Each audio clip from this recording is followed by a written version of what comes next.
স্বভাবে বদ হলেও লোকটার হাসি সুন্দর। হাসলে মনে হয় যেন কত মাসুম একটা লোক, কত সহজ সরল একটা লোক। সামির আলোকে দেখতে পেয়ে আবারও জোরে জোরে হাসতে থাকে। আলোর মেজাজ খারাপ হয়ে যায়, ধমকে সুরে বলে, রাক্ষসের মতো হাসছেন কেন? সামিন বহু কষ্টে হাসি থামিয়ে তার হাতের ছবির অ্যালবামটা আলোর দিকে তুলে ধরে। ওটা আলোর ছোটবেলার ছবি অ্যালবাম। আলো তার ছোটবেলার ছবি দেখে লজ্জায় কুঁকড়ে যায়। একটা ছবিতে তার নাক বেয়ে সর্দি পড়ছিল, আরেকটা ছবিতে আলোর বেল মাথা। আতাউর আলম মজা করে ছবি দুটো তুলে রেখেছিল। সামিন আবারও হাসতে থাকে। আলো লজ্জায় রাগে পরিণত হয়, রেগে মেগে বলে, কোথায় পেয়েছেন এগুলো? ওটা আলোর ছোটবেলার ছবির অ্যালবাম। আনিয়েছি তোমার ভাইদের দিয়ে। তোমার সব প্রয়োজনীয় প্রিয় গোপনীয় জিনিস এভরিথিং সব কিছু এখন আমার হেফাজতে। অ্যালবামের আরেকটা পাতা উল্টে আবারও হাসতে শুরু করে সামিন।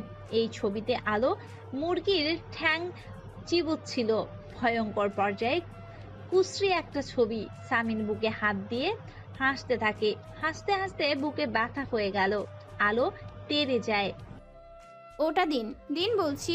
সামিন অ্যালবামটা পিছনে সরিয়ে হাসতে হাসতে বলে, দেবো না। ইয়াসার মির্জা, ওটা আমার পার্সোনাল জিনিস। ধমকে সুরে বলে উঠে আলো। এটা আমার পার্সোনাল বউয়ের পার্সোনাল জিনিস। ঠান্ডা গলায় বলে সামিন। আলো থাবা মেরে নিতে যায় অ্যালবামটা। সামিন দিতে নারাজ। এক প্রকার হাতাহাতি লেগে যায় দুজনের মধ্যে। একসময় আলো কিছুটা সফল হয়ে অ্যালবামটা নিজের দিকে টেনে নিতে কিন্তু তৎক্ষণাৎ সামিন হ্যাচকা টান মারতেই অ্যালবাম সহ আলো পড়ে যায় সামিনের গায়ে। হ্যালো এভরিওয়ান, মোস্ট ব্যাটের সাথে আমার এক্সপিরিয়েন্স সত্যি অনেক মজার, যা আমাকে নগদ পুরস্কার জেতার সুযোগ করে দিয়েছে। একটি খেলার সবচেয়ে এক্সাইটিং তা হলো প্লিঙ্কো।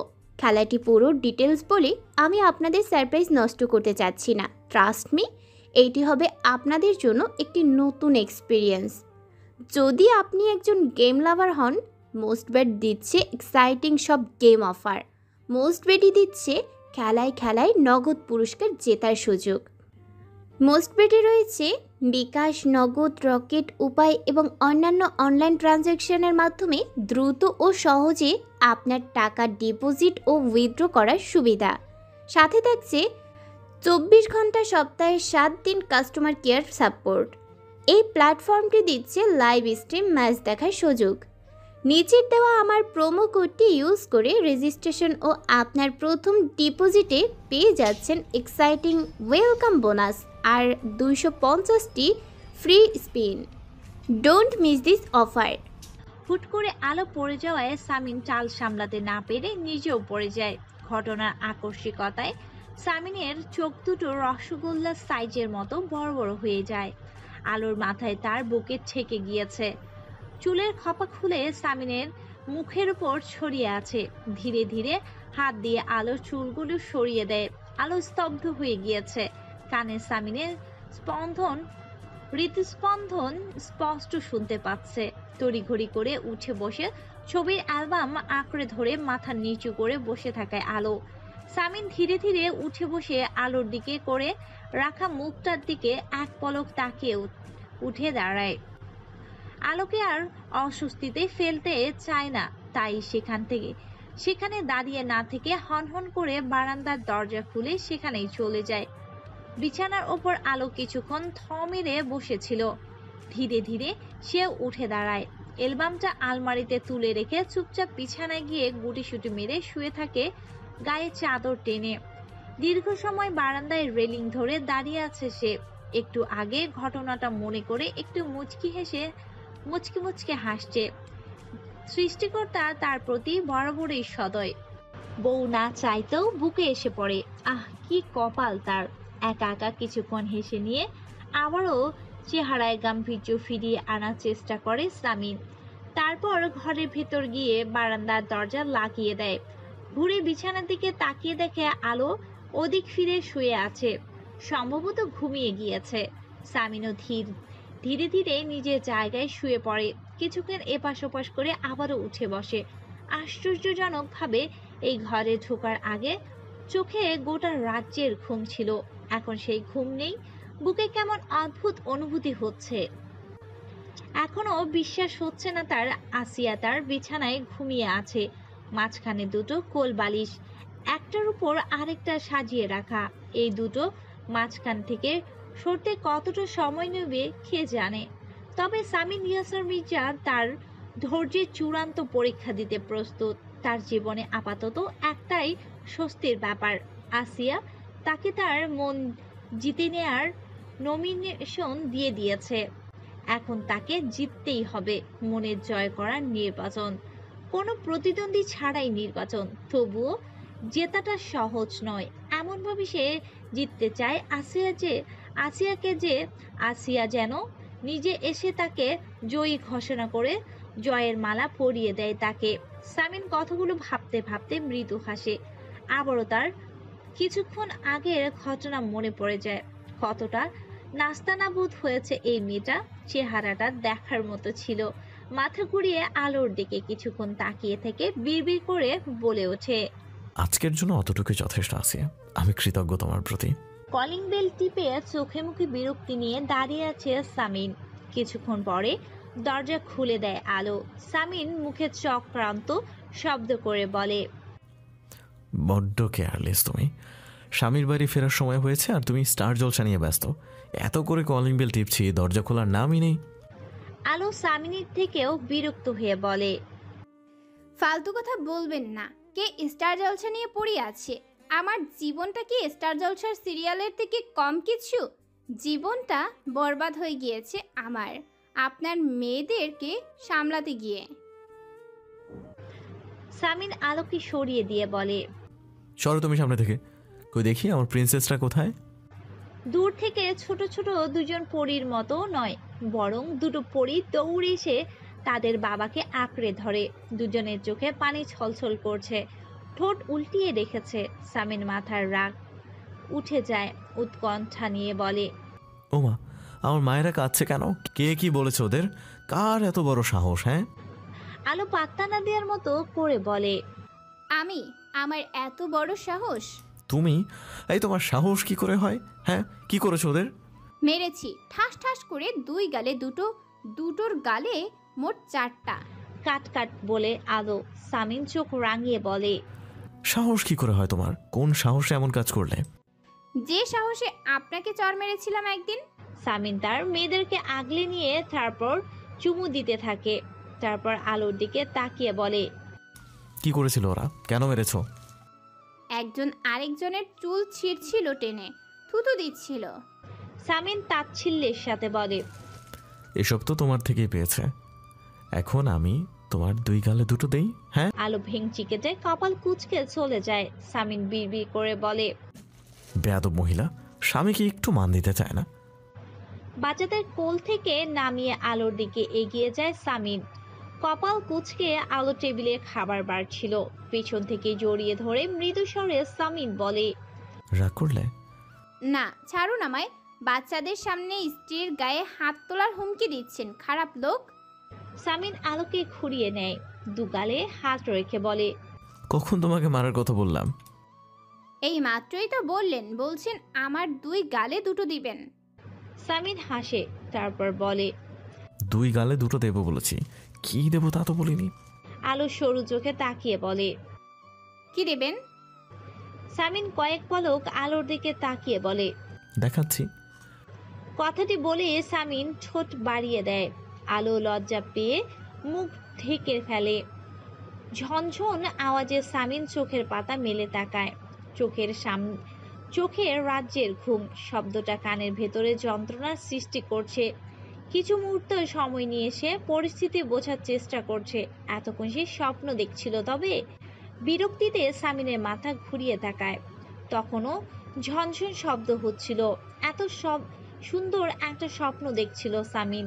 মাঝপথে ভেঙে গেল। ঘুমটা দিতে পারল না, চুমুটা দিতেও পারল না। বিরক্ত চূড়ান্ত পর্যায়ে পৌঁছেছে। ঘুম ঘুম চোখে উঠে বসে মাথা ঘুরিয়ে তাকায়, দেখে আলো আলমারিতে কাছে দাঁড়িয়ে মেঝের দিকে দৃষ্টি দিয়ে তাকিয়ে আছে। সামিন ঘুমু ঘুমু কণ্ঠে বিরক্তি নিয়ে বলে, এত সুন্দর একটা স্বপ্ন দেখছিলাম, তোমার কোনো অধিকার নাই এভাবে অন্যের স্বপ্ন ভাঙচুর করছিলে কেন? আলো সামিনের দিকে এক পলক তাকিয়ে ঝুঁকে নিচে পড়ে থাকা স্টিলের বক্সটা হাতে তুলে নেয়। সামিন বলতে থাকে, কি হলো, কি করছো? আলো হাতের বক্সটার দিকে তাকিয়ে বলে, এটা কি? ওটার মধ্যে তোমার গয়না। আলো বক্সটার দিকে তাকিয়ে আছে। সামিন বিরক্ত হয়ে বসে থাকে আর চোখে আলোর দিকে বিড়বিড় করে বলে, আরে আমার সুখ একদমই দেখতে পারে না এই ভদ্রমহিলা। আলো সামিনের দিকে কপাল কুঁচকে তাকিয়ে বলে, তোমাকে গালাগাল দিচ্ছে, এত সুন্দর একটা স্বপ্ন ভেঙে দিলে তাই? বক্সটা আলমারিতে তুলে রেখে গম্ভীর কণ্ঠে আলো বলে ওঠে, তা কি এমন স্বপ্ন দেখছিলেন আপনি যে সেটা ভেঙে যাওয়াতে আমাকে এত কথা শোনাচ্ছেন? গা থেকে চাদর সরিয়ে মেঝেতে পা রাখে সামিন। হাই তুলে ওয়াশরুমের দিকে যেতে যেতে বলে, বাংলাদেশ ওয়ার্ল্ড কাপ জিতেছে, ট্রফির গায়ে অধিনায়ক চুমু খেতে যাচ্ছিল, এটাই দেখেছি। তুমি চুমুটার খেতেই দিলা না তাকে। কত অমানবিক তুমি, ভালো কিছু তোমার সহ্য হয় না না? কথাটা বলে সামিন হেলে দুলে ওয়াশরুমে ঢোকে। আলো চুপচাপ কপাল কুঁচকে দাঁড়িয়ে থাকে। কি আজব এই লোক। বাংলাদেশে সেদিন ম্যাচ হেরে বাড়ি ফিরেছিল আর সে এখনো ওয়ার্ল্ড কাপের স্বপ্ন দেখছে। ফুলের মা দরজার বাইরে দাঁড়িয়ে আছে। আলো ঘুরে দাঁড়িয়ে বলে, এসো। ফুলির মা আলোর পা থেকে মাথা পর্যন্ত একবার দেখে বলে। আলো তৎক্ষণাৎ বলে, চলো, আমি ফ্রেশ হয়েছি। ফুলির মা অবাক হয়ে বলে। আলো বিরক্ত হয়ে বলে, গোসল করানোর জন্য উঠে পড়ে লেগেছো কেন সকাল সকাল? পরক্ষণে ফুলির মায়ের কথার অর্থ ধরতে পেরে আলো তেতে ওঠে। চলো নিচে চলো, বেশি কথা বলবে না। ফুলির মা মুখ অন্ধকার করে চলে যায়। বড় ভাইজান এ কোন মেয়েকে এনেছে সেই ভালো জানে। এর মেয়ের কোনো কাণ্ড জ্ঞান নেই। নিচতলায় লিভিং রুমে ঋতুর বাবা মোজাম্মেল কবির এসেছে, বসে আছে। সে একটা কাজে শহরে এসেছিল, তাই মেয়ের বাড়িতে এসেছে। আলো নিচে নেমে লিভিং রুমের দিকে এগিয়ে যায়। ঋতু উঠে দাঁড়িয়ে আলোকে বলে, ভাবি, আমার বাবা। আলো মুখ হাসি হাসি করে বিনয়ী ভঙ্গিতে সালাম দেয়। মোজাম্মেল করিম সালামের জবাব দিয়ে আলোকে বলে, মা বসো। জি। বলে বসে পড়ে। মোজাম্মেল করিম বলে, তোমাকে ঋতুর মায়ের দেখার খুব শখ ছিল মা। ইয়াসার বাবার জন্য কত প্রস্তাব দেখেছি আমাদের এলাকায়। ইয়াসার বাবাকে রাজি করাতে পারেনি কখনোই, তাই ঋতুর মা খুবই আগ্রহী ইয়াসারের বউ দেখার জন্য। কিন্তু কপাল বরাবরে অসুস্থতা তার, তাই আসতে পারেনি, কখনোই আসবেও না। আলো চুপ করে থেকে বলে, বাড়িতে গিয়ে ঋতুকে ভিডিও কল দিবেন, আমি ওনার সাথে কথা বলবো চাচা। মোফাজ্জল করিম খুশি হয়। বড়লোকের বউ ভেবেছিল কথাবার্তায় অহংকারী হবে। আলোকে যথেষ্ট বিনয়ী মনে হচ্ছে। সে তার পাশ থেকে একটা প্যাকেট উঠিয়ে আলোর দিকে ধরে বলে, তোমার জন্য একটা শাড়ি এনেছি মা। গরিব মানুষ তো, স্বর্ণ উপহার দেওয়ার সামর্থ্য নেই। আলো কিছুটা অস্বস্তিতে পড়ে যায়। মুহূর্তেই কাটিয়ে নিয়ে বলে, আমি খুব খুশি হয়েছি চাচা, আমি শাড়ি খুব পছন্দ করি।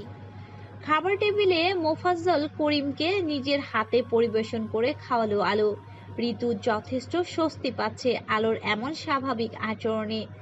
এখন ভাইয়াকে পুরোপুরি মেনে নিলেই হয়। ঋতু তাহলে অনেক বড় চিন্তা থেকে মুক্তি পাবে। সামিন এখনই নিচে নামেনি। শেভ করে ফ্রেশ হয়ে কিছুক্ষণ বিছানায় মটকা মেরে পড়েছিল। আজ নতুন হাই স্কুল নির্মাণের প্রকল্প সংক্রান্ত ঝামেলা সামলাতে হবে, অথচ শরীরটা অলস হয়ে পড়ে আছে। নিচে নাস্তা করতে পর্যন্ত যায়নি। আলো সেই কখন নিচে গিয়েছে, এখনো ফেরেনি। নিশ্চয়ই এখনো খাচ্ছে। অনেক খায় এই মেয়ে, কিন্তু ওর ওজন এত কম কেন? খাবারগুলো কোথায় যায়? কিছুক্ষণ বসে থেকে সামিন বারান্দায় চলে যায়। বারান্দায় হাঁটাহাঁটি করে অলসতা কাটাবে সে। ঘরে ঢুকে আলো হাতের শাড়ির প্যাকেটটা আলমারিতে তুলে রাখতে যাবে, তখনই পেছন থেকে ঋতু বলে ওঠে। ভাবি, আলো ঘুরে তাকায়। ঋতু এগিয়ে গিয়ে বলে। একটা আবদার করব? আলো অবাক হয়ে বলে। কি আবদার? যদি কিছু মনে না করো, বাবা যে শাড়িটা তোমাকে দিয়েছে সেটা একটু পরবে। বাবা দেখে গেলে খুব আনন্দিত হতো। শাড়িটার দাম 1500 টাকা। বাবা আসলে হীনমন্যতায় ভুগছে এত কম দামি শাড়ি দিয়ে। কি বলো তো, মাকে সপ্তাহে যে ইঞ্জেকশনটা দিতে হয় তার দামই 1500 টাকা। আলো কিছুক্ষণ ঋতুর দিকে তাকিয়ে থেকে বলে। তুমি গিয়ে চাচার সাথে গল্প করো, আমি শাড়িটা পরে আসছি। ঋতু কৃতজ্ঞ চোখে আলোকে দেখে চলে যায়। আলো এদিক ওদিক তাকিয়ে শাড়িটা বের করে ওয়াশরুমে ঢোকে। সকালে রোদ পেয়ে সামিনের অলসতা কেটে যায়। কিছুক্ষণ দাঁড়িয়ে বাগানের পরিস্থিতি পর্যবেক্ষণ করে দোতলার বারান্দা থেকে পোনা চাচাকে ডেকে বাগানের ফুল গাছে পানি দেওয়ার ব্যবস্থা করতে বলে ঘরে চলে যায়। দরজা দিয়ে তাকিয়ে দেখে দরজায় ভেজিয়ে রাখা। আসিয়া এখনো ফেরেনি। নিজেই খাচ্ছে, স্বামী নাস্তা করুক বা না করুক তাতে কার কি। সুযোগ দিয়েছে, এটাই তো অনেক। জগৎ উদ্ধার করে দিয়েছে মহারানী। বিড়বিড় করে বলে সামিন আলমারি থেকে নতুন একটা পাঞ্জাবি বের করে ওয়াশরুমের দিকে এগিয়ে যায়। দরজা ঠেলে ভেতরে ঢুকে সে স্তম্ভিত হয়ে যায়। আলো তার দিকে বোকার মতো তাকিয়ে আছে। সামিনও কয়েক মুহূর্ত বোকার মতো তাকিয়ে থেকে বেরিয়ে আসে। শাড়ির আঁচল ঠিক করে আলো রেগে মেগে বেরিয়ে আসে। সামিনকে বলে। কমন সেন্স নেই কেন? আলো খেপে যায়। সামিন থতমত খায়। তাই তো, সে তো ঠিক করাই হয়নি। তারপর আলোর দিকে তাকিয়ে বলে। তুমি দরজায় ছিটকিনি লাগিয়ে নিতে পারোনি? হ্যাঁ, এটা থাকে কেন দরজায় বলো? ছিটকিনির ব্যাপারে মনে করিয়ে দেওয়ার প্রয়োজন বোধ করলে না? আমি এই শহরের মেয়র, একটা মাথায় কত কিছু মনে রাখবো বলো? আলো বিরক্ত হয়ে চেঁচিয়ে বলে। নিজের ভুলের দোষ আমার ঘাড়ে দেবেন না। সকালে ওয়াশরুমে গিয়ে দেখেননি সিটকেনিতে সমস্যা? তখন তো ঠিক ছিল। ছিল না, আলগা হয়ে যাচ্ছিল। হয়েছে, নাও স্টপ। চেঁচিয়ে কথা বলো না। সবাইকে জানিয়ে দিও না আমি তোমাকে শাড়ি চেঞ্জ করার সময় দেখে নিয়েছি। আলোর গায়ে আগুন ধরে যায় কথাটা শুনে। আলো অগ্নিমূর্তি দেখে সামিন ভয় পেয়ে বলে। কিছু দেখিনি আমি, কিছু না। আমি বলতে চাচ্ছি চেঁচিয়ে এসব বলে মানুষ অমন ভাববে। প্লিজ রাগ করো না। আপনি সাংঘাতিক লোক, আপনাকে যদু মধু ভাবলে ভুল হবে। আলো ঠান্ডা গলায় বলে। সামিন আলোর দিকে তাকিয়ে থাকে। আলো বলতে থাকে। আপনার আচরণ দেখেই মনেই হয় না আপনার বয়স 32 বছর। কেন, কি আচরণ করি আমি? আলো কিছু না বলে চলে যেতে নিলে সামিন খপ করে আলোর হাত টেনে ধরে। আলো সামিনের মুখের দিকে তাকায়। সামিন বলতে থাকে। শুধু আমাকেই দোষী করবে তুমি? তোমার জায়গায় আজ আমি ওয়াশরুমে থাকলে তুমি যদি অ্যাক্সিডেন্টলি ওভাবে ঢুকে যেতে, তাহলে তো বলতে আমি ইচ্ছে করে ওয়াশরুমের দরজা খোলা রেখেছি যাতে তুমি আমার সব কিছু দেখে যাও। আলো সামিনের কথায় হতভম্ব হয়ে যায়। সামিন কিছুক্ষণ চুপ করে থেকে বলে। তোমার স্বভাবের ভুলটা ধরিয়ে দিলাম, শুধু অন্যের দোষটাই দেখো তুমি। যাই হোক, আজ সত্যি আমার ভুল ছিল। ওয়াশরুমে ঢোকার আগে নক করে বলা উচিত ছিল। শুনছেন, কেউ কি রুমে আছেন? নাটকীয় ভঙ্গিতে কথাগুলো বলে সামিন। আলো কিছু বলতে নেয়। সামিন আলোকে কিছু বলার সুযোগ না দিয়ে পাঞ্জাবি হাতে ওয়াশরুমে ঢুকে। আলো চুপচাপ কিছুক্ষণ দাঁড়িয়ে থেকে মোজাফফর করিমের কাছে যায়। নাস্তা সেরে কিছুক্ষণ মোজাব্বল করিমের সাথে কথা বলে সামিন রুমের দিকে পা বাড়ায়। বাইরে যাওয়ার আগে একটু বউয়ের মুখ দেখতে না, কিন্তু সমস্যা হচ্ছে ঝগড়া লেগে যাওয়ার সম্ভাবনা রয়েছে। সে বাড়ি থেকে বেরোনোর আগে ঝগড়া করতে চায় না।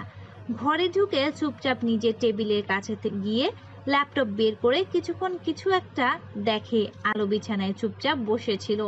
সামিন আর চোখে বেশ কয়েকবার আলোকে দেখে। তারপর আয়নার সামনে গিয়ে গায়ে পারফিউম মাখতে থাকে। কিছুক্ষণ পর সামিনকে অবাক করে দিয়ে আলো বলে ওঠে। সরি। সামিন অবাক এবং অবাক হয়ে যায় আলোর মুখের সরি শব্দটা শুনে। সে অবাক চোখে আলোর দিকে তাকায়। আলো নিচু স্বরে বলে। তখন ওভাবে আপনাকে ব্লেম করা ঠিক হয়নি, দোষ আসলে কারো ছিল না। সামিন আনন্দিত হয়ে যায় তার ছোকরুটে বউয়ের এমন নমনীয় রূপ দেখে, কিন্তু সে কণ্ঠ গম্ভীর রেখে বলে। It's okay. আলো চুপচাপ বসে থাকে। কথা আগে বাড়াতে সামিন গলা খাকারি দিয়ে বলে, তোমার বইয়ের লিস্টটা দাও, আনিয়ে দিব। সেমিস্টার ড্রপ করে দেওয়ার তো কোনো মানে হয় না।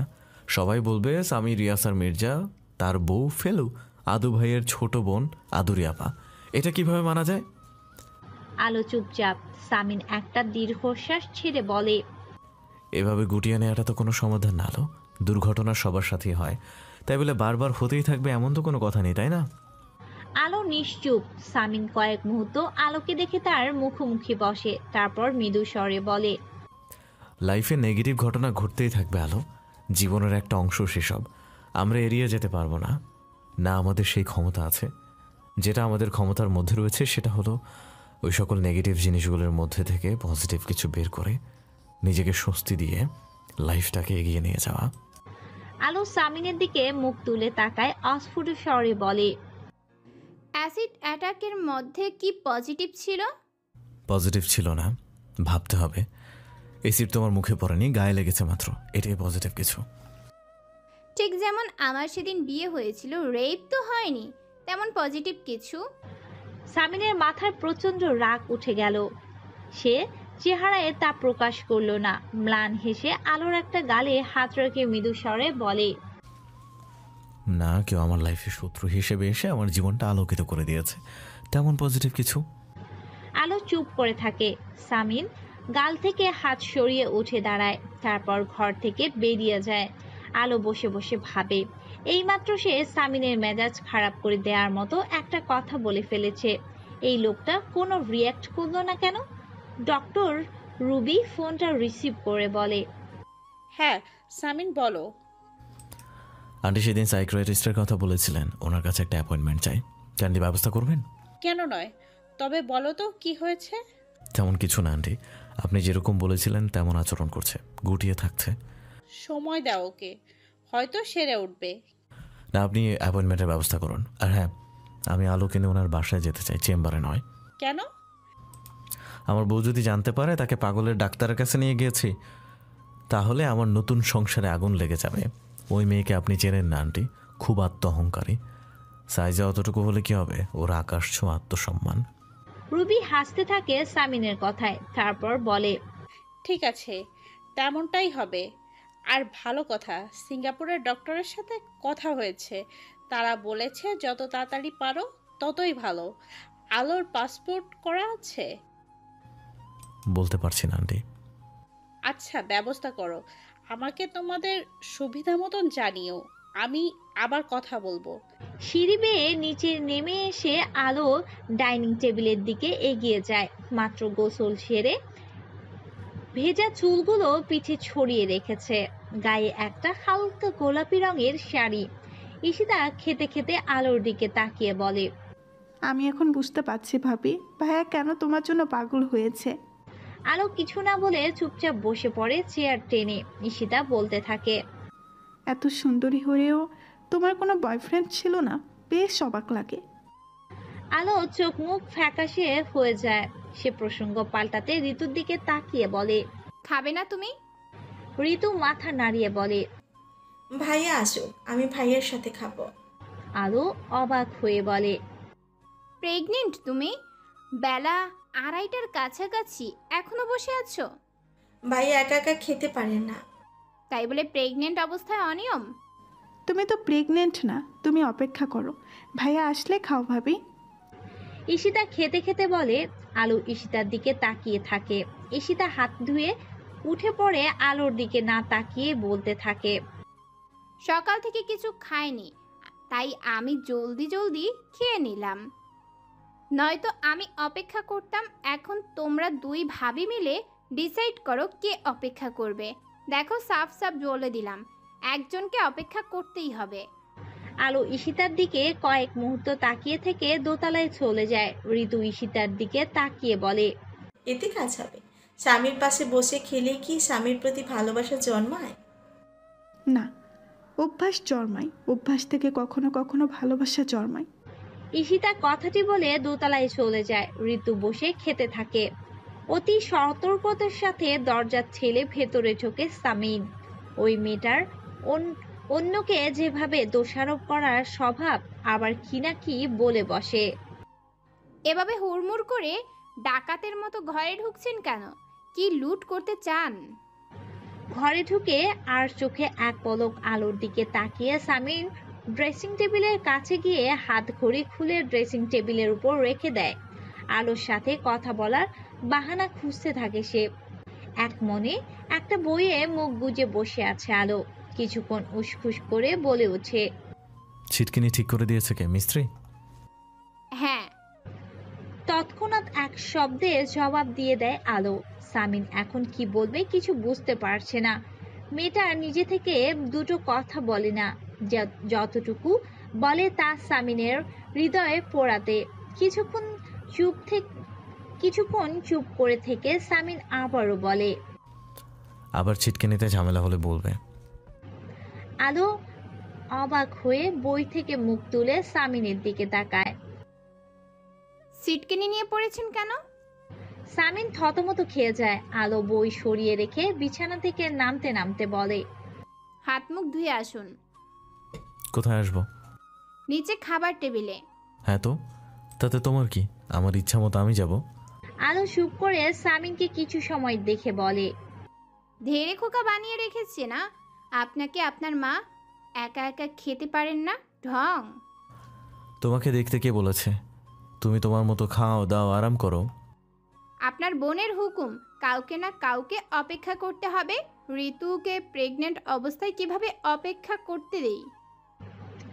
সামিন আলোর দিকে এগিয়ে এসে আলোকে ভালো করে দেখে, তারপর নাটকীয় ভঙ্গিতে বলে, বাবা এত ভালো হলে কবে? আলো কপাল কুঁচকে বলে, বাজে না বকে খেতে আসুন।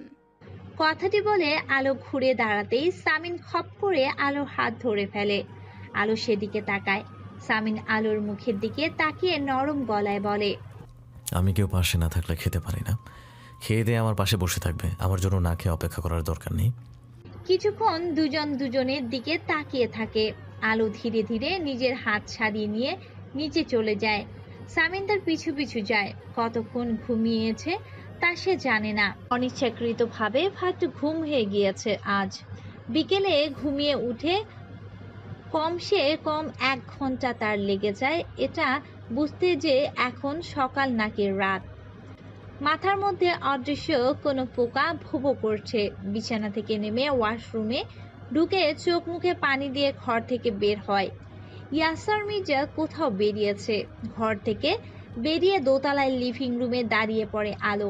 ঈশিতা, ঋতু, সিতারা, ফুলির মা লিভিং রুমের সাথে লাগোয়া বারান্দায় দাঁড়িয়ে নিচে কিছু একটা দেখছে। আলো এগিয়ে যায় ওদের কাছে।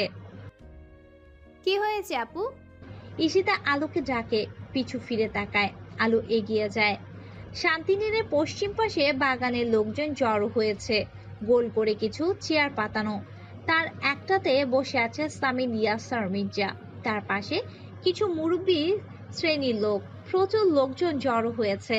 দুজন অল্প বয়সী ছেলে মেয়ে একপাশে চুপচাপ দাঁড়িয়ে আছে। আলো ঈশিতার দিকে তাকিয়ে বলে, কি হচ্ছে এখানে? সালিশ বৈঠক। আলো অবাক হয়ে যায়। কিসের সালিশ? ওই ছেলে মেয়ে দুটোকে দেখছো? ওরা স্বামী স্ত্রী। ওই মেয়েটা নিয়মিত স্বামীর হাতে মার খায়, অথচ ওদের প্রেমের বিয়ে। তাহলে ডিভোর্স নিয়ে নিক। এখানে মেয়রের কাছে কি? মেয়র কি ডিভোর্স লয়ার?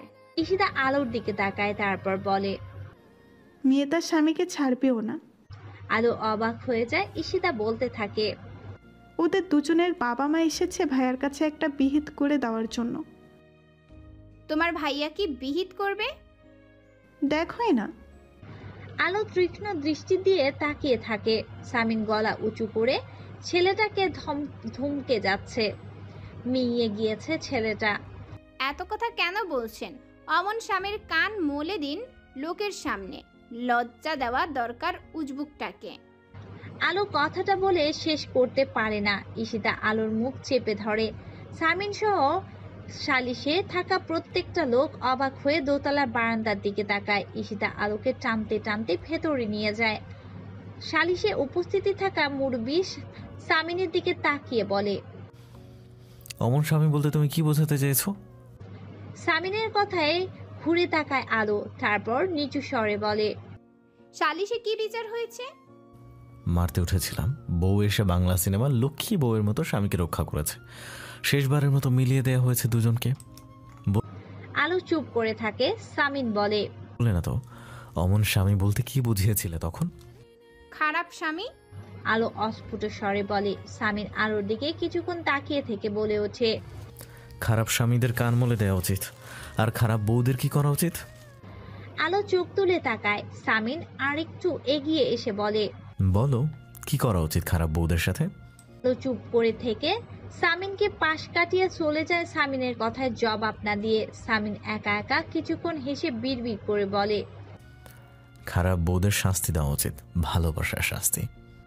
পিঠে কিছু কিছু স্থানে ঘা পুরোপুরি শুকিয়ে যায়নি। একটা মলম হাতে আলো দাঁড়িয়ে আছে, একা একা মলমটা লাগানোর চেষ্টা করে ব্যর্থ হয়। আচমকা সামিন ঘরে ঢুকতে আলো ঘুরে দাঁড়ায়। তার পুরো মুখ অস্বস্তিতে ছেয়ে গিয়েছে। সামিন এক পলক আলো আর তার হাতের মলমটা দেখে নিচু গলায় প্রশ্ন করে, কাউকে ডেকে দেবো? ঈশিতা আপুকে। অস্ফুট স্বরে বলে আলো। সামিন ঘর থেকে বেরিয়ে গিয়ে ঈশিতাকে পাঠিয়ে দেয়। ঈশিতা আলোর ঘরে এসে বলে, ডেকেছিলে ভাবি? মলমটা পিঠে লাগিয়ে দাও। ঈশিতা এগিয়ে যায়, মলম লাগিয়ে দিতে দিতে হুট করে বলে বসে, ভাইয়াকে বললেই তো পারতে, সে লাগিয়ে দিত। আলো কপাল কুঁচকে ঈশিতার দিকে তাকায়। ঈশিতা হাসতে হাসতে বলে, রাখলে তোমাকে আরো আরো বেশি সুন্দর লাগে ভাবি। এখন ভাইয়ার সামনে যেও না, ভাইয়া আরো পাগল হয়ে যাবে। ঈশিতা হাসতে হাসতে বেরিয়ে যায়। আলো কিছুক্ষণ দাঁড়িয়ে থেকে বারান্দায় চলে যায়। সামিন ঘরে ঢুকে এদিক ওদিক তাকিয়ে আলোকে দেখতে না পেয়ে আলমারির কাছে যায়। আলমারি থেকে কোলবালিশ বের করে এনে বিছানার মাঝখানে রাখতে রাখতে বিড়বিড় করে কোলবালিশটাকে দুটো উদ্দেশ্য করে বলে, স্বামী স্ত্রীর মাঝে তৃতীয় পক্ষ হয়ে ঢুকতে তো লজ্জা করে না? হ্যাঁ। আলো বারান্দা থেকে ঘরে ঢুকে সামিনের কাণ্ড দেখে অবাক হয়, বলে, কাকে কি বলছেন? সামিন থতমত খেয়ে বলে, নিজেকে। আলো কিছু না বলে বিছানায় শুতে যাবে, অমনি সামিন বলে, তোমার পাসপোর্ট আনিয়ে রেখেছি নিজের কাছে। আলো তার দিকে তাকিয়ে বলে, কেন? কোন কাজে? সার্জারির জন্য সিঙ্গাপুর যাবো আমরা, তোমরা ওখানে, তোমার ওখানে সার্জারি হবে। আলো চুপ করে থাকে। সামিন বলে, তোমার শরীরের ক্ষত ভ্যানিশ হয়ে যাবে খুব শীঘ্রই। আমার মনের ক্ষত? প্রশ্নটি করে আলো তাকিয়ে আছে সামিনের দিকে। সামিন কিছুক্ষণ পরে বলে, মনের ক্ষত? তার দায় আমি নিলাম, দেখি কি করা যায়, ভাবতে দাও। সামিন, ইয়াস আর মির্জাকে সময় দাও। বসার ঘরে সর্বত্র শৌখিনতার ছোঁয়া। আলো মাথা ঘুরিয়ে ঘুরিয়ে চারপাশটা দেখছে। বোঝাই যাচ্ছে বসার ঘরটি যে সাজিয়েছে সে বেশ রুচিশীল একজন ব্যক্তি। দৃষ্টি ঘুরিয়ে ঘুরিয়ে ঘরের সবটা দেখছে আলো, আর সামিন দেখছে আলোকে। এক সময় দুজনের চোখাচোখি হয়ে গেলে সামিন চোখ সরিয়ে নিয়ে নিজের ফোন ঘাঁটতে শুরু করে। আলো গম্ভীর কণ্ঠে বলে, সাত সকালে কোথায় এনেছেন আমায়? আমার পরিচিত এক লোকের বাসায়, বন্ধু হয়। এখানে আমার কাজ কি? তুমি আমার স্ত্রী, তাই আমার সাথে এসেছো। আলো আবারও কক্ষ পরিদর্শনে মনোযোগী হয়। হঠাৎ দেয়ালে একটা পেন্টিংয়ে চোখ পড়তেই আলো চোখ মুখ শক্ত করে ফেলে। পেন্টিংয়ে চুম্বনরত এক প্রেমিক যুগলের অবয়ব ফুটিয়ে তুলেছে শিল্পী তার রং তুলির কারসাজি দিয়ে। এতক্ষণ বাড়ির মালিককে আলো মনে মনে যত প্রশংসিত করেছিল তার রুচিবোধ নিয়ে পেন্টিংটা দেখে সাথে সাথে সব ফিরিয়ে নিয়ে বিড়বিড় করে আলো বলে, অসভ্য। সামিন আলোর পরিস্থিতি আন্দাজ করতে পেরে ঠোঁট টিপে হাসে। আলো চুপচাপ বসে থাকে। ভেতর থেকে একজন 50 ঊর্ধ্ব লোক এসে সামিনের সাথে হ্যান্ডশেক করে কিছু সৌজন্যর আলাপ করতে থাকে। আলো লোকটাকে ভালো করে লক্ষ্য করে। লোকটার মাথার চুল সমস্ত সাদা হয়ে গিয়েছে, কিন্তু চেহারায় এখনো তারুণ্য ধরে রেখেছে বেশ। লোকটা আলোর মুখোমুখি বসে আলোর দিকে হাত বাড়িয়ে দিয়ে ইংরেজিতে আমেরিকান উচ্চারণে বলে, হ্যালো আলো, আমি ফজলে রাব্বি, তোমার হাজবেন্ডের বন্ধু। আলো বেশ অবাক হয়, এত বুড়ো লোক ইয়াসার মির্জার বন্ধু। কপাল কুঁচকে লোকটার হাতের দিকে তাকিয়ে গম্ভীর কণ্ঠে বলে ওঠে, আসসালামু আলাইকুম।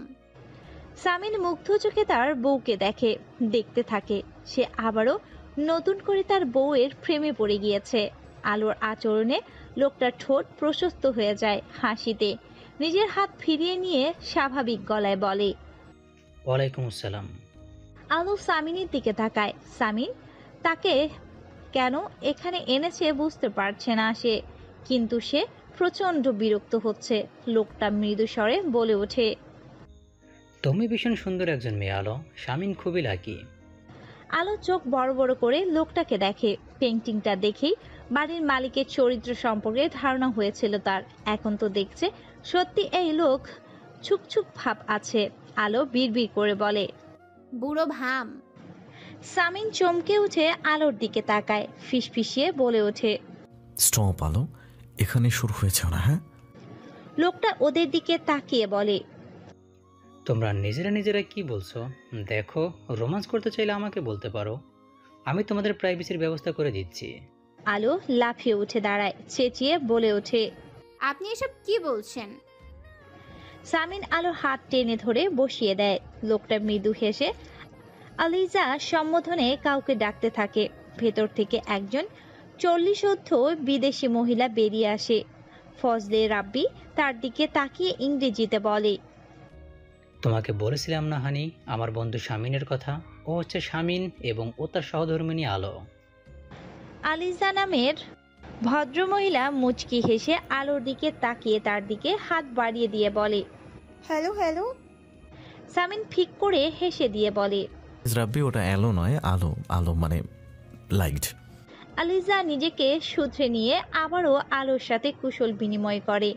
ফজলে রাব্বি আলোকে উদ্দেশ্য করে বলে, আলো, এই হচ্ছে আমার সহধর্মিণী আলিজা, আমেরিকা থেকে যাকে চুরি করে এনেছি আমি। আলিজা রাব্বির গাল টেনে দুষ্টুমি সুরে বলে, ও হানি, কি যে বলো না তুমি। আলো আর সামিন দুজনে চোখ বড় করে রাব্বি আর আলিজা দম্পতির লুতুপুতু আলাপচারিতা দেখতে থাকে। এত বুড়ো বয়সেও দুজনে কত রোমান্টিক। ফজলে রাব্বি সামিন আর আলোর দিকে তাকিয়ে একটা প্রশস্ত হাসি দেয়, তারপর আলোকে বলে, শামিনের সাথে আমার কিছু কথা আছে আলো, অনেকদিন পরে দেখা তো, তুমি বরং আলিজার সাথে যাও, ও তোমাকে আমাদের গার্ডেনটা ঘুরিয়ে দেখাবে। আলো ভাবে সেটাই ভালো এখানে থাকার চেয়ে, তাই সে আলিজার সাথে চলে যায়। সামিনকে সোফায় বসায় নির্দেশনা দিয়ে ডক্টর ফজলে রাব্বি নিজেও বসে পড়ে। সামিন চিন্তিত ভঙ্গিতে বলে, ওর সাথে আলাদা করে কথা। প্রয়োজন হবে না। তাছাড়া বুঝবেন কিভাবে সমস্যা? বুঝে ফেলেছি। সামিন অবাক হয়। ডক্টর ফজলে রাব্বি বলে, যখন ফোনে তুমি সমস্যার কথা জানিয়েছিলে আমি তখনই ধরে ফেলেছি। তাহলে ওকে নিয়ে আসতে বললেন যে? ডক্টর ফজলে রাব্বি মৃদু হেসে বলে, আমি আর আলিজা রবির মুখে তোমার এত প্রশংসা শুনেছি যে আমাদের খুব ইচ্ছে হলো ওই ভাগ্যবতীকে দেখার যে স্বামী ইয়াসার মির্জার মন চুরি করেছে। তাই তোমাদের দুজনকে ডেকে নিলাম। সামিন ম্লান হাসে। ডক্টর ফজলে রাব্বি বলে, শোনো শামিন, অযথা চিন্তা করবে না। তোমাকে যেটা করতে হবে তা হলো তোমার স্ত্রীকে জীবনমুখী করতে হবে। জীবনমুখী? ওকে বোঝাতে হবে ও কতটা গুরুত্বপূর্ণ হতে পারে। প্রতি মুহূর্তে ওর গুরুত্বর চোখে দেখিয়ে দেবে তুমি। বুঝতে পেরেছো আমার কথা? সামিন কিছুক্ষণ ডক্টর ফজলে রাব্বির দিকে তাকিয়ে থেকে মাথা নাড়ায়। এখানে কেন এনেছিলেন? এখানে কি কাজ? সামিনের মুখের দিকে তাকিয়ে আছে আলো। সামিন ড্রাইভ করতে করতে বলে, একটা বিশেষ কাজে। আমার ওই বন্ধুটা একজন সোশ্যাল অ্যাক্টিভিস্ট। সে একটা এজেন্সি খুলতে চাচ্ছে নারীদের কল্যাণের, সে ব্যাপারে কথা বলতে। ভাবলাম তুমি গৃহবন্দী হয়ে পড়ে আছো, তোমাকে কোথাও নিয়ে যাই। তা গার্ডেন কেমন লাগলো? বসে বসে দোল খাচ্ছিলে, দোলনায় দেখলাম। ভালো লেগেছে। শুকনো গলায় জবাব দেয় আলো। সামিন বলতে থাকে, একজন 50 বুড়া আমার বন্ধু কিভাবে হলো? অস্বাভাবিক লাগছে না তোমার কাছে বিষয়টা?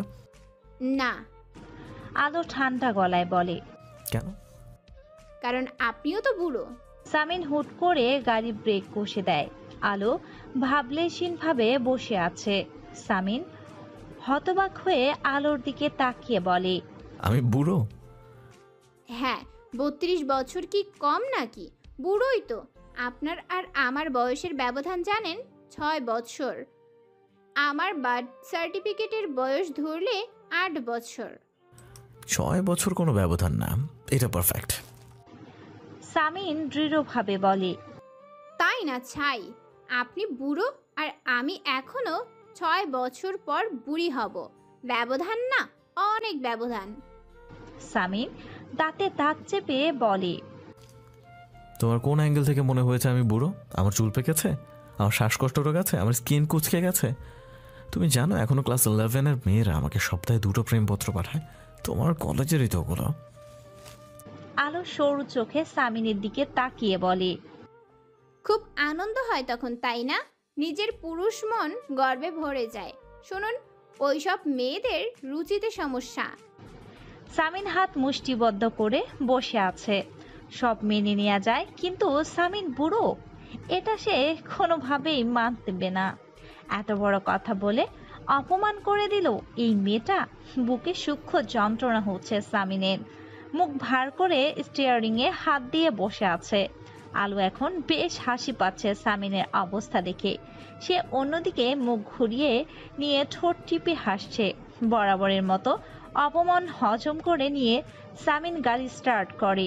আলো কিছুক্ষণ ঠোঁট টিপে হেসে নিয়ে হুট করে বলে ওঠে, 5 বছরের ব্যবধান ভুল বলেছি? সামিন কপাল কুঁচকে ড্রাইভ করতে থাকে। এত বড় অপমান করে এখন সেধে সেধে কথা বলতে এসেছে। আলো মনে মনে ভাবে লোকটা হয়তো বেশি অপমানিত হয়েছে। কিছুক্ষণ চুপ করে থেকে বলে, 4 বছরের ব্যবধান। সামিন নিশ্চুপ। আলো বলতে থাকে, না না, 3 বছরের ব্যবধান। না, 2 বছরের ব্যবধান। আরে না না, 1 বছরের। সামিন চুপ করেই থাকে। আলো বলে ওঠে, আরে কোনো ব্যবধানই নেই, আমার বয়সও 32 বছর। সামিন আবারও ব্রেক কষে আলোর দিকে তাকায়। আলো চুপচাপ বসে থাকে। সামিন গম্ভীর কণ্ঠে বলে, চুপ করে বসে থাকবে একবারে, হ্যাঁ? ওই ঠোঁট নেড়ে আর একটা কথা বলে আমাকে কষ্ট দিলে আজ ভয়ঙ্কর কিছু হয়ে যাবে। অন্য সময় হলে আলো মুখে মুখে উত্তর দিয়ে দিত, কিন্তু এই মাত্র সামিনের কথায় সে কিছুটা ঘাবড়ে গিয়েছে, তাই চুপচাপ বসে থাকে। সামিন গম্ভীর মুখে আবারও গাড়ি স্টার্ট করে। সকাল থেকেই বৃষ্টি। আলো বৃষ্টি খুব একটা পছন্দ করে না, কিন্তু এখন বৃষ্টির দিন তার একটা খুব খারাপ লাগে না। সারাদিন শাড়ি চুরি পরে ঘরে তো পরে থাকে না সে। জানালা দিয়ে বৃষ্টি দেখতে তার বেশ ভালো লাগে। ভাবি আসবো? সিতারা দরজার বাইরে দাঁড়িয়ে আছে। আলো ঘুরে দাঁড়িয়ে বলে, এসো। সিতারা একটা ঝুড়ি নিয়ে ঘরে ঢুকেছে। আলোর দিকে তাকিয়ে বলে, ভাইজানের কাপড় চোপড় কি কি ধুয়ে দিতে হবে ভাবি? ওয়াশিং মেশিনে দেবো? আলো অবাক হয়ে বলে, তোমার ভাইজানের কি কি ধুতে হবে তা আমি কিভাবে জানবো? সিতারা আলোর থেকেও বেশি অবাক হয়ে যায়। আলোকে সে দায়িত্ব জ্ঞানহীন স্ত্রী হিসেবে জানে, কিন্তু স্বামীর প্রতি এতটাই উদাসীন সে সামান্য তথ্যটুকুও দিতে পারছে না। একবার সিতারা আর একবার আলোর দিকে তাকিয়ে সবটা বুঝতে পেরে সিতারাকে বলে, ভাইয়ার যা ধুতে হবে তার ডান পাশের আলমারিতে রাখে। ভুলে বসে আছো নাকি? সিতারা সামিনের জামা কাপড় নিয়ে যায়। আলো দাঁড়িয়ে আছে। ঈশিতা আলোর দিকে তাকিয়ে বলে ওঠে, ভাইয়া স্বামী হিসেবে তোমার মন জয় করতে সর্বোচ্চ চেষ্টা করে যাচ্ছে, আর এদিকে তুমি নিজেকে আরও বিবাহিত স্ত্রী ভাবছো না। ভাইয়া একা একা সম্পর্কটাকে কি সুন্দর বয়ে নিয়ে যাচ্ছে, কতটা যত্ন করে তোমাকে। আমি আমার ভাইয়াকে নিয়ে গর্ব করি। আলো কিছুক্ষণ চুপ করে থেকে শুকনো গলায় বলে, আচ্ছা, কাল থেকে তার জামা কাপড় আমি ধুয়ে দেব। ঈশিতা কিছুক্ষণ আলোর দিকে তাকিয়ে থেকে চলে যায়। আলো বিছানায় চুপচাপ বসে থাকে। আসলেই কি সে ভুল করছে? কবির আলমগীরের বাস ভবনে পার্টির মিটিংয়ে বসেছে আজ। পার্টির সভাপতি কবির আলমগীরের সবার সাথে আলোচনা শেষ করে এসে সামিনের সামনে বসে। সামিন তার দিকে তাকিয়ে আছে। কবির আলমগীর বলে, তুমি কি বুঝতে পেরেছো কতটা নাকানি চোবানি খাইয়েছো তুমি আমাদের? তোমার মতো একজনের কাছ থেকে এমন অপেশাদের মতো আচরণ আশা করিনি শামিন। সামিন চুপ করে থাকে, অন্যরাও সবাই চুপচাপ। কিছুক্ষণ পরে গম্ভীর কণ্ঠে সামিন বলে ওঠে, দলে আমার স্থান আছে কি নেই সেটা আনুষ্ঠানিকভাবে ঘোষণা করা হোক। এমনিতেও আমার কাছে দেশের সেবা করাটা মুখ্য বিষয়, কোনো দলের পৃষ্ঠপোষকতায় থাকা নয়। কবির আলমগীর কিছুক্ষণ চুপ করে থেকে বলে, দল তোমাকে রেখেছে, তোমার মতো ডেডিকেটেড লোক কজনই বা আছে। সামিন চুপ করে বসে আছে। কবির আলমগীর বলতে থাকে, এইসব কি বউয়ের জন্য হয়েছে তোমার? আতাউর আলমের মেয়ে, আমাদের বৌমার জন্য? সামিন কোনো জবাব না দিয়ে তাকিয়ে আছে শুধু। কবির আলমগীর বলে, মেয়ে মানুষকে দুর্বল প্রজাতি ভাবা? শামিন ইয়াসারের এখনও পরিণতি খুবই অবাক করেছে আমাকে। বউয়ের প্রতি অল্প কদিনেই বেশ দুর্বল হয়ে গিয়েছো দেখছি, বেশ বউ পাগলা হয়েছো। সামিন ম্লান হেসে বলে, সবকিছু আপনাদের দেখেই তো শিখেছি আঙ্কেল। কবির আলমগীর থতমতে খেয়ে যায়। সামিন সালাম জানিয়ে উঠে দাঁড়ায়। পার্কিং লটে এসে দেখা হয়ে যায় কবির আলমগীরের ভাগ্নি জুয়ের সাথে। খুবই ছোটখাটো একটা পোশাক পরে উচ্ছৃঙ্খলভাবে হেঁটে আসছে। সামিন কপাল কুঁচকে চোখ সরিয়ে নেয়। ঋতুর পায়ের নখের যোগ্যতা নেই এই মেয়েটার, ফালতু মেয়ে। দুপুরে সামিন কাকভেজা হয়ে বাড়িতে ফেরে। ঘরে ঢুকে আলমারি থেকে তোয়ালে বের করে মাথা মুছতে থাকে। আলো দাঁড়িয়ে যায়। সামিনের দিকে কিছুক্ষণ তাকিয়ে থেকে আমতা আমতা করে বলে, গাড়ি থাকতে এত ভিজেছেন কিভাবে? সামিন আলোর প্রশ্ন শুনে অবাক হয়। এ আবার আগ বাড়িয়ে সামিনের কথা জানতে চাইছে কেন? সূর্য কোন দিকে উঠেছে আজ?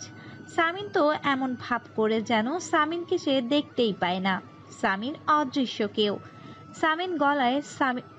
স্বাভাবিক গলায় সামিন বলে, আজ বৃক্ষরোপণ কর্মসূচি ছিল, দলের সাথে ভিজে ভিজে গাছ লাগিয়েছি শহরের বিভিন্ন সড়কের পাশে। আলো চুপ করে থাকে।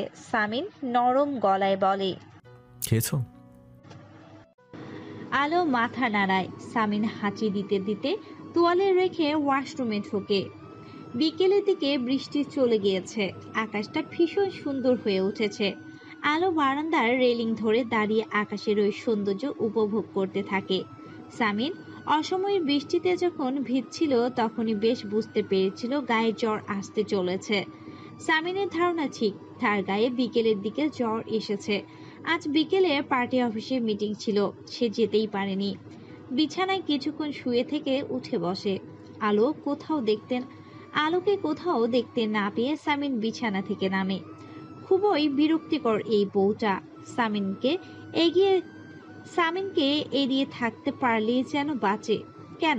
সামিন কি তাকে খেয়ে ফেলবে নাকি? শরীর কাঁপছে, চোখ জ্বালা করছে, নাক দিয়ে গরম নিঃশ্বাস বের হচ্ছে। ধীরে ধীরে উঠে দাঁড়িয়ে ড্রয়ার থেকে একটা প্যারাসিটামল বের করে খেয়ে নেয়। ঈশিতা বাড়িতে নেই, ঋতুকে ডাকবে, কিন্তু মেয়েটা নিজে অসুস্থ হয়ে কতদিন সামলাবে? হঠাৎ করে মাথা চক্কর দিয়ে উঠলে সামিনের হাত থেকে গ্লাসটা পড়ে যায় নিচে। মেঝের দিকে কিছুক্ষণ তাকিয়ে থেকে সামিন ঝুঁকে বসে, নিজের পরিষ্কার করতে থাকে কাচের টুকরোগুলো। আলো কিছু একটা ভাঙার আওয়াজ শুনে দাঁড়িয়ে থাকে কিছুক্ষণ। তারপর কিছু মনে করে হনহন করে ঘরের দিকে যায়। বারান্দার দরজা থেকে আলোর আকস্মিক আগমনে সামিন হিতাহিত জ্ঞান হারিয়ে ফেলে। ততক্ষণে আলো কাচের টুকরোগুলো পা দিতেই যাচ্ছিল। হঠাৎ মৃদু আর্তনাদ শোনা যায়। কয়েক মুহূর্ত কেটে যায়। আলো চোখ বড় বড় করে সামিনের দিকে মাথা নিচু করে তাকিয়ে আছে। যন্ত্রণায় ফর্সা মুখটা নীল রঙের হয়ে গিয়েছে সামিনের। ধীরে ধীরে আলো বুঝতে পারে তার পা সামিনের হাতে উপর। মেঝের দিকে তাকিয়ে কাচের টুকরোগুলো দেখতে পেয়ে লাফিয়ে পিছিয়ে যায় আলো। সামিন নিজের ডান হাতের পিঠের দিকে তাকিয়ে আছে। কাচের টুকরোগুলো ঢুকে ক্ষত বিক্ষত হয়ে গিয়েছে হাতটা, রক্ত ঝরছে খুব। আলো যখন কাচের টুকরোতে পা দিতে যাচ্ছিল তার আগে সামিন নিজের হাত রেখে দেয়। আলোকে সতর্ক করার সময়টুকুও যেন তখন ছিল না। বড় বড় নিঃশ্বাস নিয়ে সামিনের দিকে তাকিয়ে থাকে কিছুক্ষণ আলো। সামিন গায়ে জ্বর নিয়ে চলতে চলতে উঠে দাঁড়ায়। আলোর দিকে তাকিয়ে ম্লান হেসে বলে, জঙ্গলি বিড়ালের মতো লাফিয়ে লাফিয়ে হাঁটো তুমি। আলো এগিয়ে আসে, হতভম্ব হয়ে সামিনের হাতের দিকে তাকিয়ে থাকে দীর্ঘক্ষণ। তারপর নরম গলায় বলে, আমাকে সতর্ক করলেই তো পারতেন। সময় দিয়েছো? তাই বলে নিজের হাত রেখে দেবেন? কি প্রমাণ করতে চাচ্ছেন বলুন তো? সামিন চুপ করে থাকে। আলো আলমারি থেকে ফার্স্ট এইড বক্স নিয়ে এসে সামিনকে বলে, বিছানায় বসুন। সামিন চুপচাপ বাধ্য ছেলের মতো বিছানায় বসে। তীব্র যন্ত্রণা হচ্ছে তার হাতে। আলো সামিনের ক্ষতটার দিকে তাকিয়ে থেকে বলে, আমার মনে হচ্ছে একজন ডক্টর ডাকলেই ভালো হবে। সামিন কিছু বলছে না, বলতে পারছে না।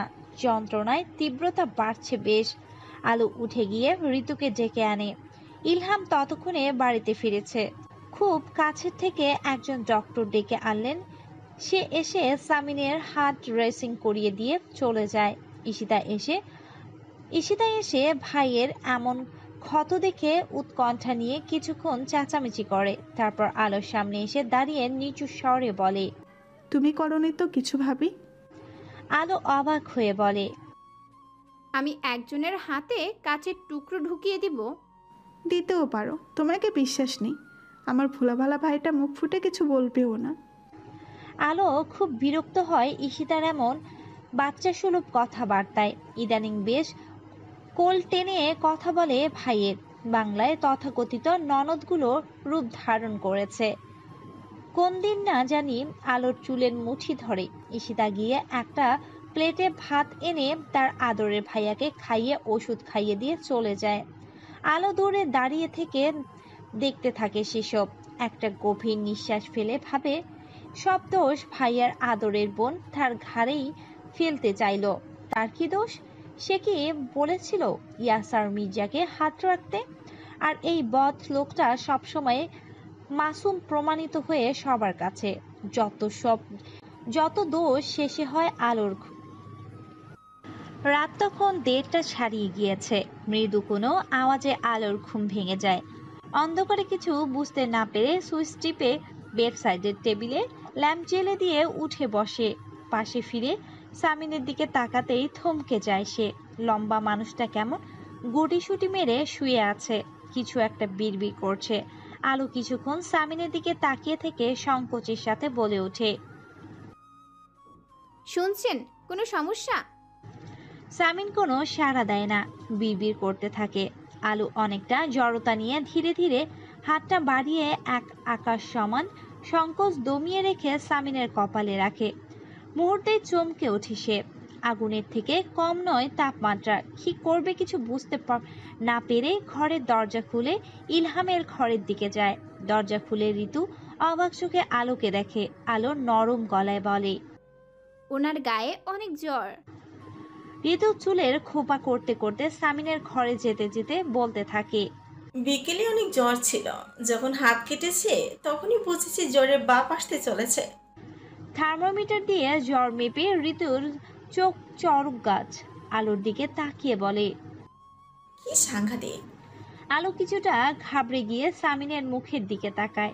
ঋতু ছোটাছুটি করে একটা বাটি এনে সামিনের মাথায় জলপট্টি দিতে থাকে। কণ্ঠে উৎকণ্ঠা নিয়ে বলে, এই বডি দেখলে ভেবো না এরা শক্তপোক্ত। এরা সব ভাই বোন খুবই নাজুক। জ্বর হলে খুব সহজে কাবু হয়ে যায়, পুরো বাচ্চাদের মতো হয়ে যায়। আমাদের শাশুড়ি মারা যাওয়ার পরে প্রত্যেকেই বার একজনের জ্বর হলে আমি হিমশিম খেয়ে যাই। আমি কত যে নির্ঘুম রাত কাটিয়েছি তার কোনো ইয়াত্তা নেই। বাচ্চাদের মতো সামলাতে হয় এদের। আলো চুপচাপ ঋতুর দিকে তাকিয়ে বলে, তুমি খুব ভালো মেয়ে ঋতু, একেবারে মহিয়সী। ঋতু লজ্জা পেয়ে যায়। ঈশিতা ঘুম ঘুম চোখে সামিনের ঘরে ঢুকে আলোকে বলে, মেজো ভাবিকে দিয়ে এসব করাচ্ছ কেন? স্বামীরটা কার?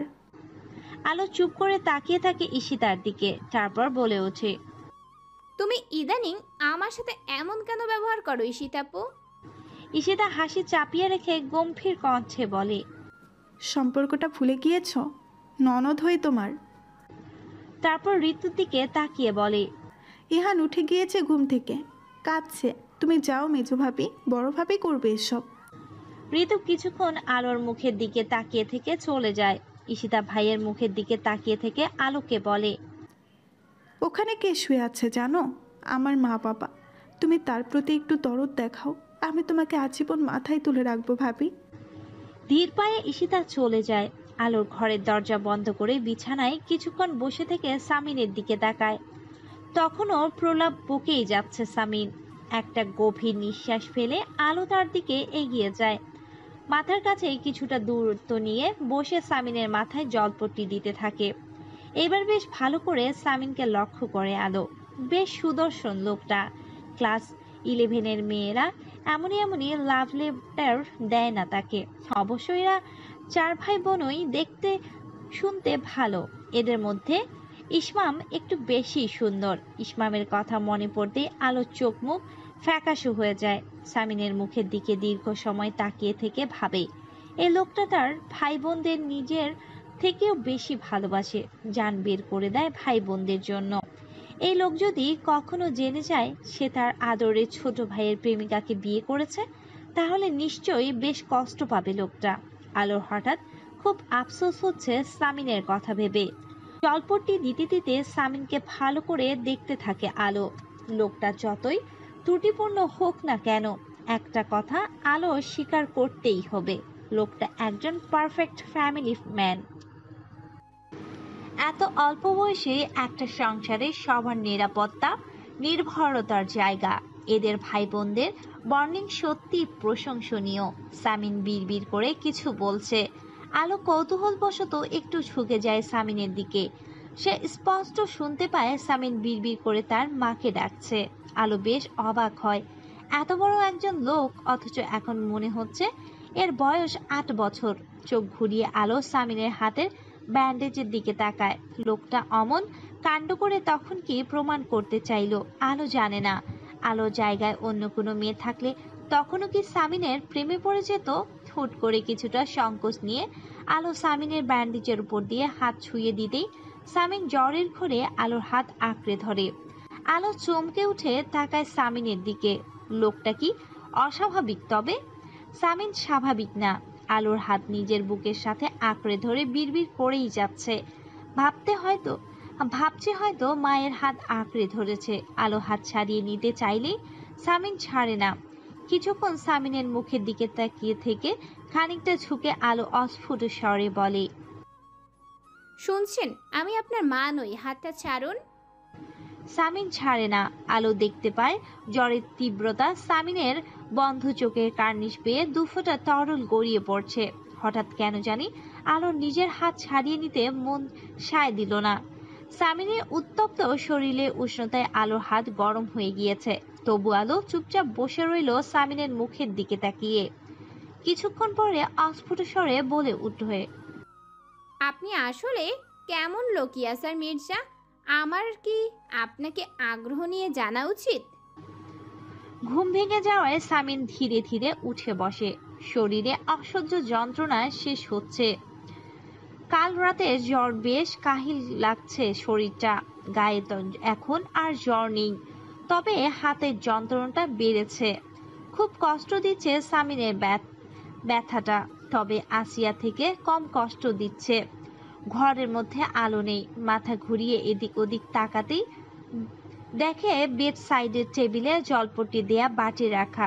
নিশ্চয় ঈশিতা নয়তো ঋতুর কাজ এসব। বিছানা থেকে নেমে ওয়াশরুমে ঢুকে ফ্রেশ হয়ে টি শার্ট পাল্টে ক্লান্ত শরীরে বারান্দায় চলে যায় সে। সকালের রোদে স্নান করে নিতে হবে। আলো ঘরে ঢুকে এদিক ওদিক তাকিয়ে সামিনকে দেখতে না পেয়ে ভাবলো বারান্দায় গিয়েছে। একটা গভীর নিঃশ্বাস ফেলে সামিনের আলমারির দিকে এগিয়ে যায়। কিছুক্ষণ আগে ঈশিতা তার সাথে আলোর একটা ঠান্ডা যুদ্ধ হয়ে গিয়েছে। ঋতু মাঝখানে বোকার মতো দাঁড়িয়ে ছিল রেফারি হয়ে। যুদ্ধের কারণ আলো সামিনের প্রতি উদাসীনতা। কেন আলো সামিনের জামা কাপড় ওয়াশিং মেশিনে এনে রাখে না? কেন যত্ন করে না? আলোর বিরক্ত লাগছে খুব। এই ঈশিতা আপু কি এখনো আলো আর ঋতুর শাশুড়ির জায়গা নিতে চাইছে? ইদানিং হাব ভাব দেখলে তো তাই মনে হয়। কি হবে সামিনের জামা কাপড় ধুলে? সামিনকে রাতারাতি পতিদেবতা ভাবতে শুরু করবে এত তাড়াতাড়ি? আরে বাবা, একটু সময় দে সবাই। আলো রানী তো আর মরে যাচ্ছে না। এরা জোর জবরদস্তি করে সংসার খেলিয়েই ছাড়বে আলোকে দিয়ে। আজ আলো সামিনের জামা কাপড় ধোবে, সবার কলিজা ঠান্ডা করে দেবে আলো। সবাই তো এই টেনশনে খাবার খাওয়াই ছেড়ে দিয়েছে। যে কোনো আলো তাদের ভোলা ভালা কাজিনটার কলিজার টুকরা চোখের মনি বড় ভাইয়ার জামা কাপড় ধোবে না। আলো আলমারি খুলে এক টানে সামিনের ব্যবহৃত জামা কাপড় বের করতে গিয়ে সব ফেলে দেয় নিচে। মুখে চক্রান্ত শব্দ করে সবকিছু একটা একটা করে তুলতে থাকে সে। হঠাৎ করে সামিনের ব্যক্তিগত ছোট প্যান্ট দেখে চোখ বড় করে লাফিয়ে দুপা পিছিয়ে যায় আলো। বড় বড় দুটো নিঃশ্বাস ফেলে সে। অসম্ভব, ওসব আলো ধুতে পারবে না, বেঁচে থাকতেও না, মরে গেলেও না। কারো আলোকে শুলে চড়ানোর থাকলে এসে চড়াক, এসব আলো ধরতে পারবে না, কখনোই না। কিছুক্ষণ ঠোঁট উল্টে দাঁড়িয়ে থেকে কাচুমাচু মুখ করে আপন মনে বলে ওঠে, এ আমাকে কোথায় ফাঁসিয়ে দিলে আব্বু আম্মু? স্বামী নামের পুরুষের ওসব ছোট প্যান্ট ধোয়ার জন্যই কি একটা মেয়ের জন্ম হয়? তোমাকে ওসব ধুতে হবে না। সামিন ক্লান্ত শরীরে আলোর পেছনে দাঁড়িয়ে আছে। আলো চমকে উঠে ঘুরে তাকায়। সামিন তার দিকে তাকিয়ে আছে, স্বাভাবিক গলায় বলে, স্বামী নামের পুরুষের ওসব ধোয়ার জন্য একটা মেয়ের অবশ্যই জন্ম হয়নি। তুমি ওসব রেখে নিজের কাজ করো। তা কি করে হয়? আপনার বোন তো আমাকে কাঁচা খেয়ে ফেলবে। তুমি তো কাউকে ভয় পাও না, তাহলে এত মাথা ঘামাচ্ছ কেন? ঈশিতা আপুর চোখে এত ভালো হবার প্রয়োজন কি? সাফ সাফ জানিয়ে দাও এসব তুমি পারবে না। আলো চোখ ঘুরিয়ে সামিনের দিকে তাকায়। তাই তো, সে সাফ সাফ জানিয়ে দিলেই তো পারে, কিন্তু সমস্যা হচ্ছে সে আপত্তি জানাতে পারছে না। সে কেন আপত্তি জানাতে পারছে না? কেন? কোথাও তার অবচেতন মনও কি এটা ভাবে এগুলো স্ত্রী হিসেবে তার কর্তব্য? ওই একটা কাগজের জন্য হলেও তার এসব করা উচিত, এমন কিছু কি? আজ কোথায় নিয়ে যাচ্ছেন? আলো সামিনের দিকে তাকিয়ে বলে। সামিন এক মনে ড্রাইভ করতে থাকে, মৃদু স্বরে বলে, একটা নতুন জায়গায়। আপনি একজন মেয়র হয়ে এত ঘোরাঘুরি করেন কেন এভাবে একা একা? আপনার তো শত্রু অনেক। সামিন আলোর দিকে তাকিয়ে বলে, তুমি আমার কথা ভাবো? আলো চুপ হয়ে যায়। কিছুক্ষণ পরে সামিনের হাতের দিকে তাকিয়ে বলে, ব্যথা সেরেছে? ব্যান্ডেজ খুলে ফেললেন যে? হ্যাঁ, সেরেছে।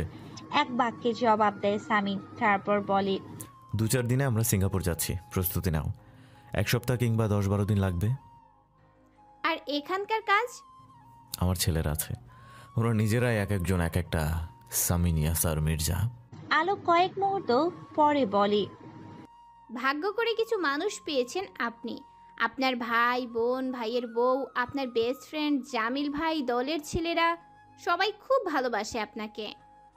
সামিন চোখ থেকে সানগ্লাস খুলে ফেলে আলোর দিকে তাকায়, তারপর বলে, হ্যাঁ, ভাগ্য করে সবাইকে সেরা পেয়েছি, শুধু বউটা ছাড়া।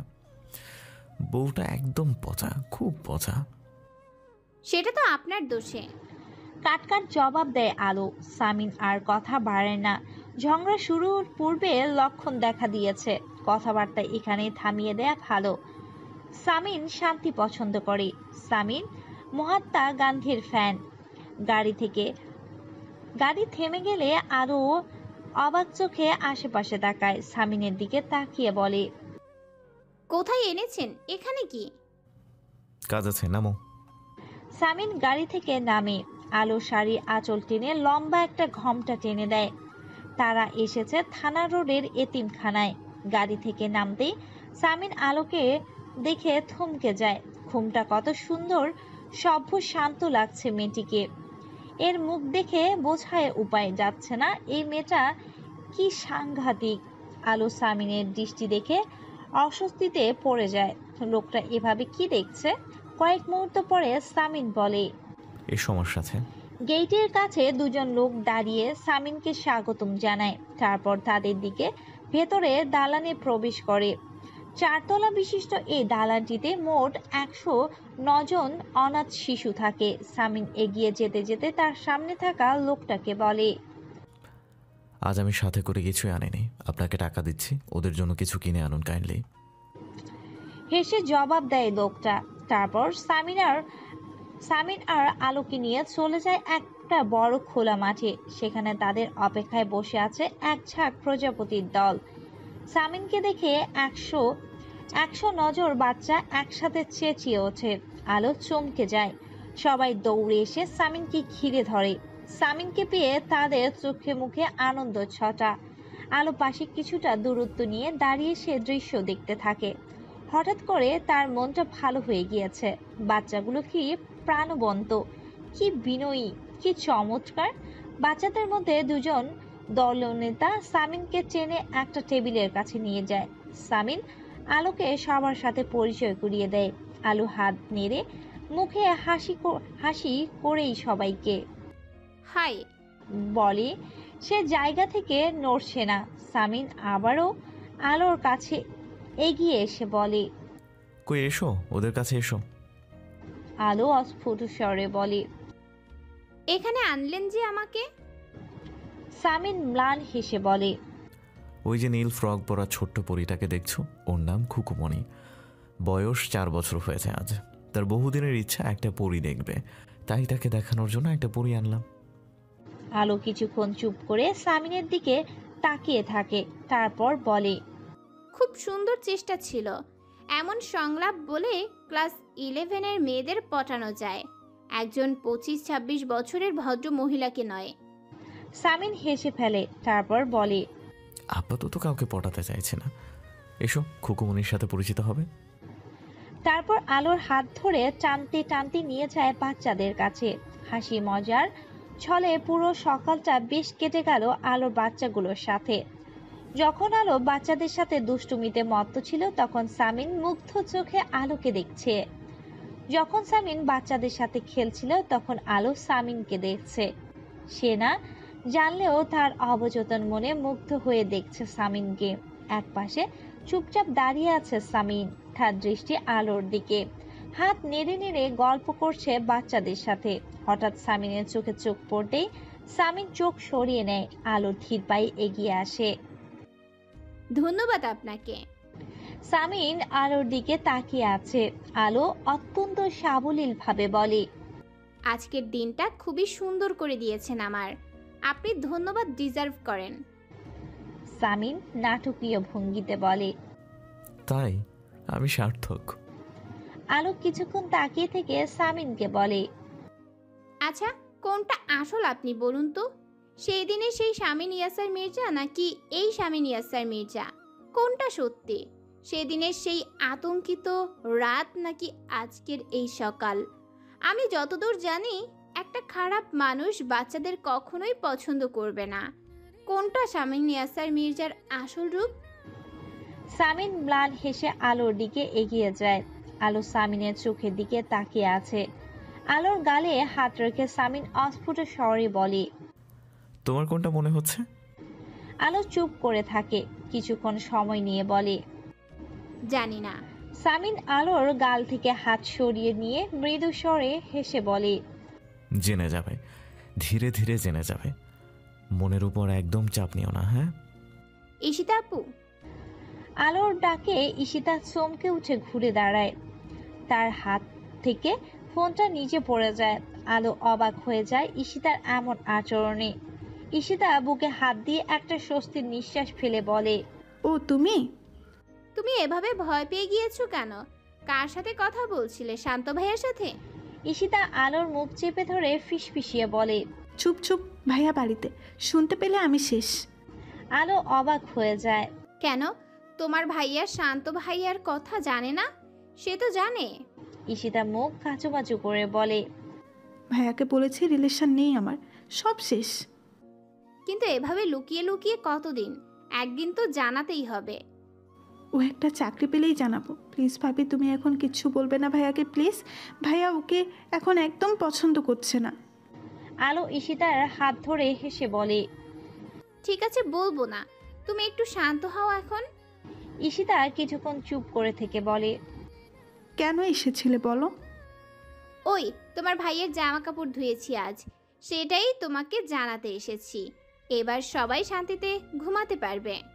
স্বাভাবিক গলায় বলে আলো। ঈশিতা হেসে ফেলে, তারপর নাটকীয় ভঙ্গিতে বলে, আমি মেজো ভাবি, মেজো ভাইয়া, ইসমাম, ইহান, পরি, সিতারা, ফুলের মা, পোনা, চাচা, দারোয়ান, রিয়াজ ভাইয়া, এমনকি মেজো ভাবির পেটের মধ্যে থাকা পুস্কু, সবাই তোমার প্রতি কৃতজ্ঞ ভাবি।